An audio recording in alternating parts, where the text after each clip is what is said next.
Olá, meu nome é Leandro Nelli e seja bem-vindo ao Claramente Rica.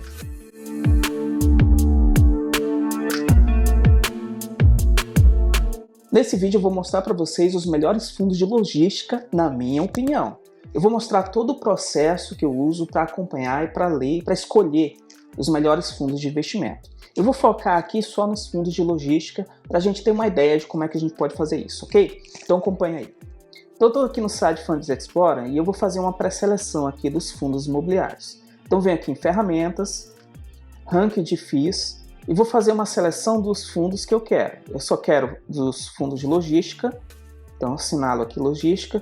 Eu vou tirar aqui algumas informações, não me interessa saber qual é o preço, a liquidez interessa, o dividendo interessa, o dividendo acumulado nos últimos 3 e 6 meses não interessa, as médias também não me interessa, o dividendo do ano, variação de preço, rentabilidade acumulada, o patrimônio me interessa, o PVP também me interessa e algo que me interessa também aqui é a quantidade de ativos, vacância física e vacância financeira, ok? Então aqui a gente já tem alguns FIIs pré-selecionados, eu contei aqui, nós temos 19 FIIs. Eu vou fazer então a seleção deles aqui, eu vou fazer um Ctrl+C, Ctrl+V para o Excel. Agora basta eu fazer o Ctrl+V e ele vai vir assim, bruto, né? Eu vou fazer só aqui alguns ajustes, tirar, bom, todos são de logística, eu vou excluir. Eu fiz aqui só um pequeno ajuste, então coloquei algumas informações que eu colhi lá no site do Funds Explorer. Aqui eu tenho então os 19 ativos e todas as informações sobre ele. Bom, a primeira coisa que eu vou fazer, eu vou estabelecer um filtro aqui de todos os ativos. Então eu posso aqui organizar por ordem crescente ou decrescente, ou ordem alfabética. O que eu estou interessado? Primeiro, fazer algumas exclusões, porque alguns tipos de ativos não me interessam. E porque aqui a gente tem 19 fundos imobiliários, é muita coisa. Como é que eu vou escolher dentro de 19? Então, vou estabelecer alguns dados aqui que são importantes. No primeiro caso, eu vou filtrar em relação aos ativos. Eu vou colocar aqui de forma crescente. Eu vou só escolher fundos imobiliários que tenham de 5 ativos em diante. Então, eu vou excluir todos esses daqui, ó. Esses aqui eu não me interesso por eles porque eles não estão bem diversificados. Já filtrou bastante. Outra coisa, eu não estou interessado em fundos que tenham uma grande vacância. Mas nesse caso aqui, todos eles estão até com uma vacância que a gente pode dizer que são toleráveis, né? Aqui, esse aqui está com 15%, é o HGLG, mas é uma vacância tolerável. A vacância financeira parece que não está interessando aqui, porque todos eles têm pouca vacância financeira ou não têm a informação. Então eu vou tirar essa informação aqui, porque não está adicionando em nada para a gente. Outra filtragem que a gente pode fazer aqui é com relação à liquidez. Eu não quero papéis que sejam pouco líquidos, então eu vou tirar esse euro aqui, ele tem pouca liquidez.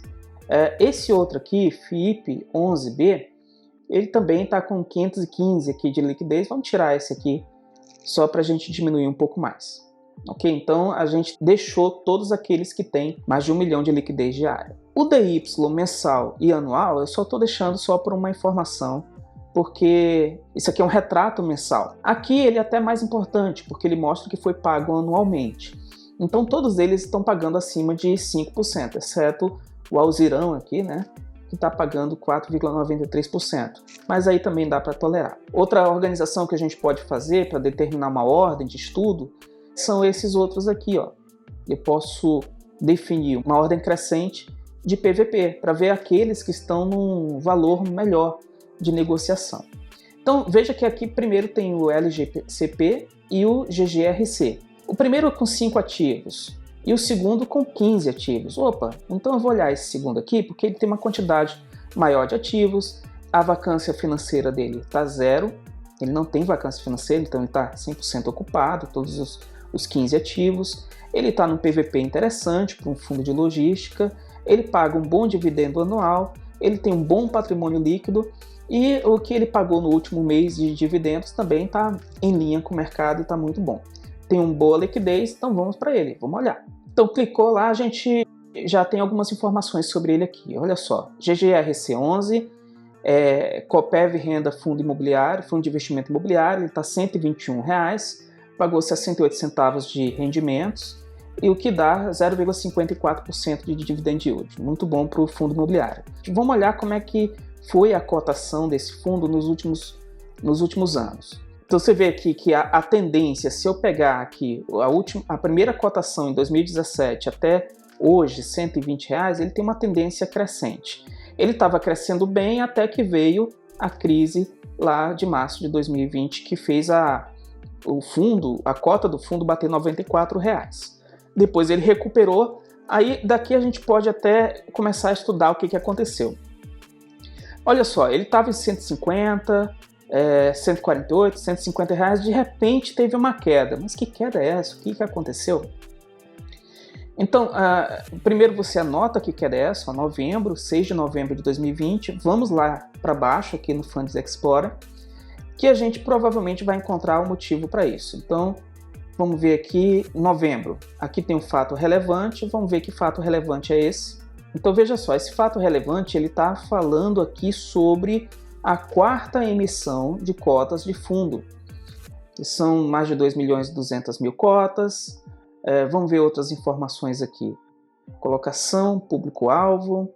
Então aqui a gente tem também os eventos, quais são as datas. Dia 6 de novembro foi feita a divulgação do fato relevante. Exatamente no dia 6 de novembro foi feita essa divulgação. Quando que teve a queda? Vamos voltar aqui para ver quando que teve a queda do preço da cotação. 6 de novembro. Tá vendo o motivo?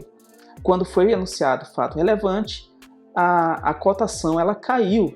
Não porque teve algum problema com o fundo, mas por causa da quarta emissão. Esse é um movimento normal de mercado. Se a gente voltar aqui no documento do fato relevante, a gente vai ver que o valor da oferta foi de R$ 128,77, o preço de integralização de cada uma das cotas dessa quarta emissão. E o preço mínimo que teve aqui nesse período foi de R$ 131, um pouquinho acima do valor. Então deu para perceber que não precisa ter nenhum medo, né? Nossa, o preço caiu muito, o que aconteceu? Dá para a gente entender. Isso aqui foi um exemplo para a gente entender como que a gente pode estudar essa movimentação, se você se interessa em ver essa questão de movimentação de preço. O importante é que o preço que está atualmente, a cota, R$ 120, é o preço que estava em 2018 e pode representar, isso não significa que representa uma oportunidade de compra, ele pode representar uma oportunidade de compra, é bom ficar atento a isso. Qual o próximo passo? Agora você vai ver também os relatórios, então estudo o último relatório do fundo. Então você vê aqui que ele já começa mostrando aqui algumas fotos, quais são os ativos que a gente tem.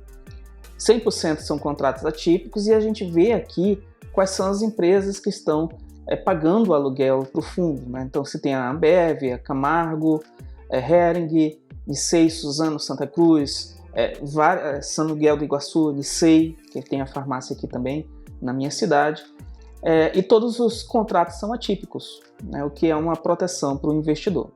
Vamos aqui em central de downloads e a gente vai ver o relatório de gestão relativo a fevereiro de 2021. Então a gente tem um relatório de gestão, dá para a gente verificar algumas características do fundo, possui 17 contratos de locação, a gente já sabe que esses 17 já estão 100% ocupados e que a gente sabe que todos esses contratos são contratos atípicos, né? O início da atividade do fundo foi em abril de 2017, ele tem mais de 7 milhões de cotas, valor patrimonial da cota R$ 124, mais de 91 mil cotistas e uma taxa de administração de 1,1%.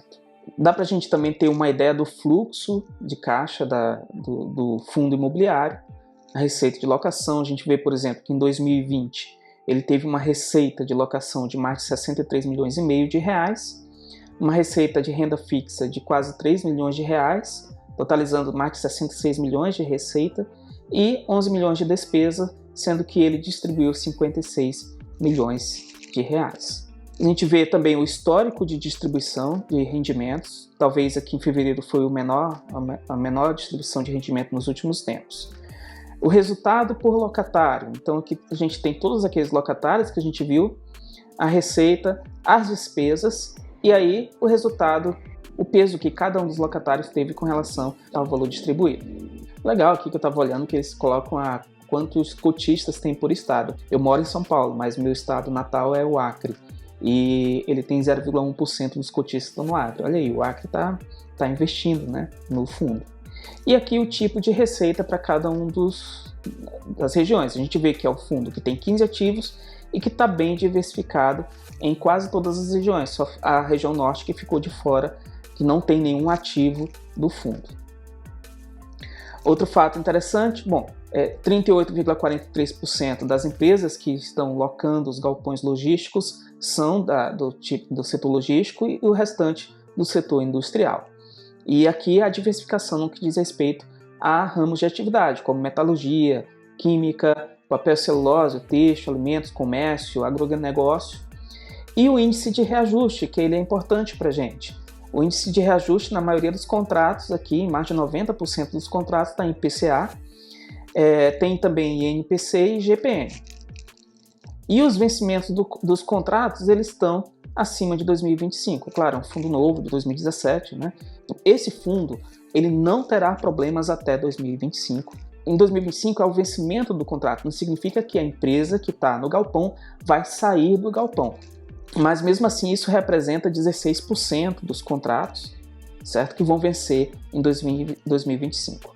A administração, o gestor do fundo, ele tem bastante tempo ainda para verificar as condições das empresas que locaram, os locatários, e também, se caso elas queiram sair, elas vão divulgar com antecedência e o gestor pode ir atrás de outros locatários. Então vocês estão vendo? Essa é uma forma da gente conseguir estudar um pouco melhor fundos imobiliários. Não é tão difícil, você vai estudando, vai lendo, lê os relatórios, não é tão difícil de entender. Alguns relatórios são um pouquinho mais complicados, são um pouquinho mais extensos, mas no geral a gente consegue entender porque é uma coisa que a gente está mais próxima. Todo mundo entende um pouquinho de imóveis, de aluguéis e já ouviu falar e tem uma certa familiaridade com isso. Então é importante a gente estudar e fazer boas escolhas. Esse fundo aqui, o GGRC11, é só um exemplo. Se a gente for voltar àqueles ativos que estavam lá naquela primeira escolha que a gente fez, a gente pode olhar muitos outros ativos, ver a característica de todos eles que estão ali e escolher o melhor.